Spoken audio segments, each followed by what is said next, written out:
Nais Khan is not sure where he can call home. His parents left Afghanistan 35 years ago in search of a better life in neighboring Pakistan.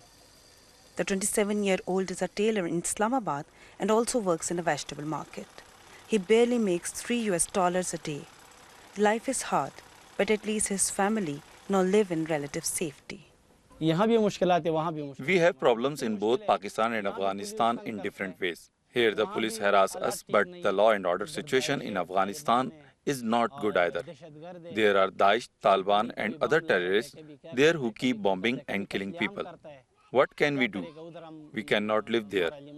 Here we have to give the police a few dollars to get by, but at least there is no threat to our lives. Relations between the two countries have deteriorated in recent years.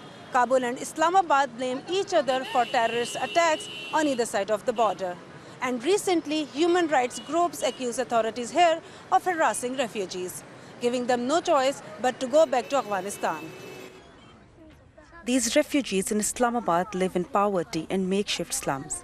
They complain of little or no help from the Pakistani government.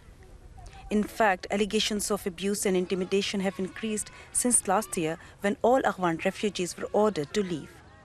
More than 600,000 were repatriated in 2016 alone. This despite the dangers they may face on their return. The UN says it's monitoring the situation. There were issues of harassment and pressure in some regions by local authorities. There is no doubt, and UNHCR has acknowledged this, worked with the government, raised these issues with the Pakistani government at the federal level, at the provincial level, but we do not agree that this amounted to forced repatriation on a mass scale. Pakistan's government says any disputes with Afghanistan are not driving its refugee policy. We have had our ups and downs with the government of Afghanistan on political basis, and there have been disagreements on certain points, but we have ensured one thing, that the refugee issue does not fall in within that mandate or within that scenario where you have problems with between the two governments. So it's a humanitarian issue. The United Nations is also involved with us on the humanitarian grounds. Refugees like Nais and his family are legally allowed to stay in Pakistan until December 31st.